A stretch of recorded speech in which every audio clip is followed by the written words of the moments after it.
ரிஷபராசிக்காரர்களுக்கு இந்த குரு பகவானுடைய அதிசார பயிற்சி என்ன பலன்களை தரப்போகிறது? குரு பகவான் உங்களுக்கு யாருங்க? நண்பர்களே, இந்த வருட குரு பயிற்சி அப்போ நம்ம ஆன்மீக பரிகார சேனல்ல தான் நானே சொன்னேன். என்ன சொன்னேன்? உச்சக்கட்ட வறுமைன்னு அர்த்தம். அது பேர் தான் தாரித்ரியம்னு சொல்லுவாங்க.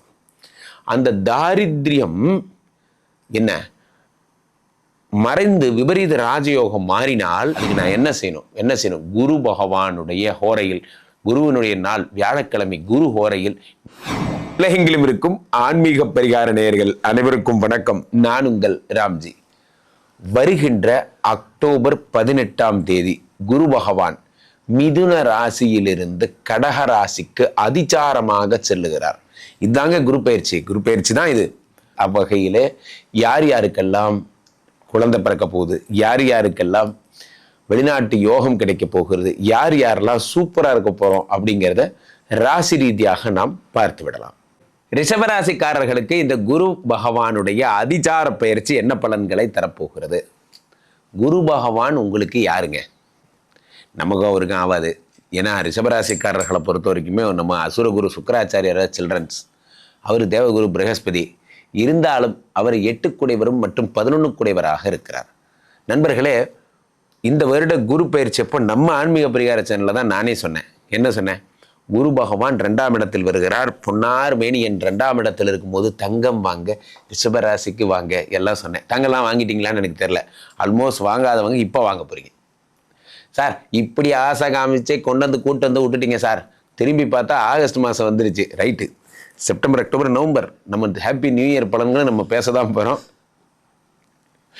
சார் கண்டிப்பாக வாங்குவீங்க. குருவுக்கு ஒன்று டைம் இருக்குது சார், அடுத்த மே வரைக்கும் டைம் இருக்குது. டோன்ட் வரி, கண்டிப்பாக நீங்கள் தங்கம் வாங்க போகிறீங்க. அதுக்கான ஒரு சூப்பரான மேட்டராக இப்போ ஒன்று சொல்கிறேன் பாருங்க. 8, 11 குடைய குரு பகவான் 8 குடையவன் 3ஆம் வீட்டில் மறைகிறார். 11 குடையவன் 2ஆம் வீட்டில் இருந்து உங்களுக்கு பலன் இருக்குன்னு நான் சொன்னேன்ல. உங்களுக்கு கண்டிப்பாக தங்க நகை வாங்குவீங்க சொன்னல. இப்போ 8 குடையவர் 3ஆம் வீட்டில் இருக்கும் பொழுது என்ன ஆகும்? விபரீத ராஜ யோகம் கிடைக்க போகிறது.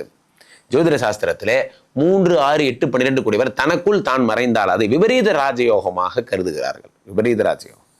அப்போ இந்த விபரீத ராஜயோகம் வந்தால் என்ன ஆகும்? 8ங்கிறது என்ன? அசட்ஸ்.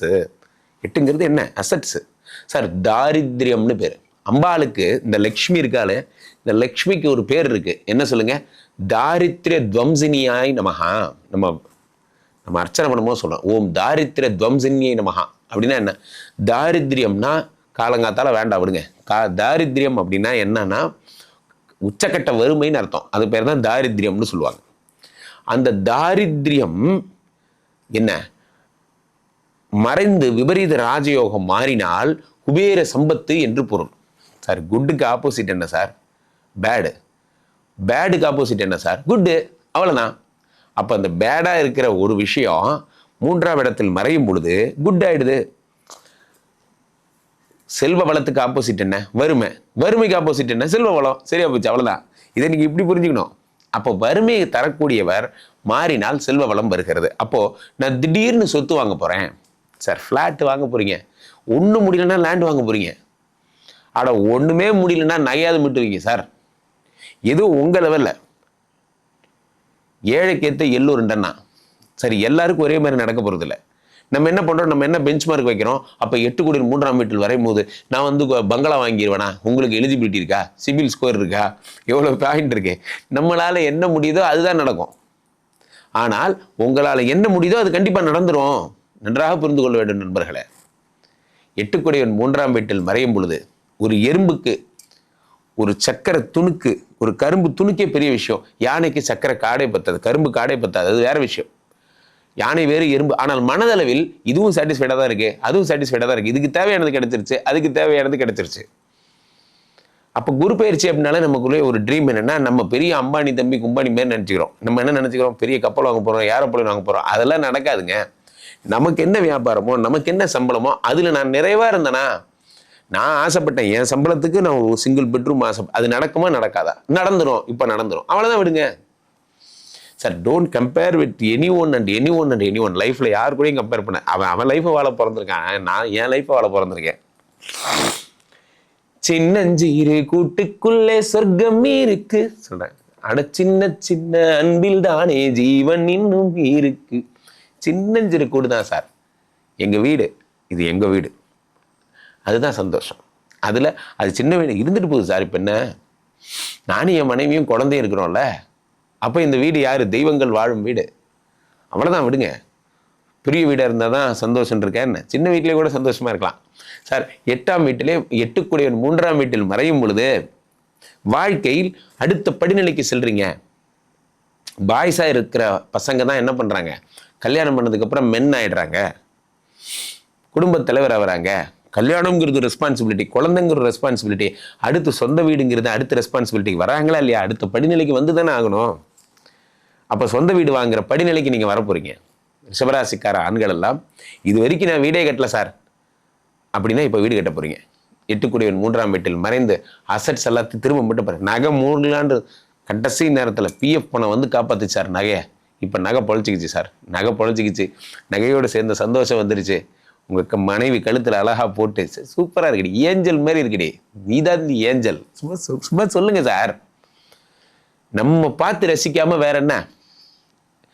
என்னத்தான் சார் பெரிய ரசிக்கிறது, 2 பவுன் நகை, ஒரே ஒரு செயின் வச்சிருக்கேன், அதை மீட்டுறது ஒரு பெரிய பெருமையா? பெரிய பெருமை, 2 பவுன் செயின் வச்சிருக்கீங்க, எவ்வளோ பெரிய விஷயம். நன்றாக புரிந்து கொள்ளுங்கள். சின்ன நகையாக இருந்தாலும் சரி, அது மீட்டு திரும்ப பழையபடி ஹிந்தி படிக்க போச்சு சார், திரும்ப பழையபடி வந்துருச்சா சந்தோஷம். இனிமேல் வாழ்க்கையில் ஹிந்தி கிடைக்க அனுப்பாதீங்க. 8 11 3ஆம் வீட்டில் மறைகிறார். இது ஒன்று தான் சின்ன ப்ராப்ளம். 11 3ஆம் வீட்டில் மறையும் பொழுது நண்பர்கள் பிரிவு, மாமனாருடைய உடல்நிலையில் அக்கறை, மற்றவை மட்டும் பார்த்துக்கணும். அது நம்ம இருக்கிறது செக்யூலர் ஃபேமிலி, நம்ம ஹஸ்பண்டு குழந்தை அவ்வளோதான் இருக்கும், நமக்கும் மாமனாருக்கு டீலிங்கே கிடையாது. அப்படி இருக்கும்போது நோ ப்ராப்ளம். அதெல்லாம் கூட்டு குடும்பமாக இருக்கிறவங்களுக்கு கவலைப்படணும். ஸோ ரிஷபராசிக்காரர்கள் தங்க நகை வாங்க போகிறீர்கள், அதோடு சேர்ந்து அசட்ஸ் வாங்க போகிறீங்க, வீடு, வண்டி, வாகனம், லேண்டு.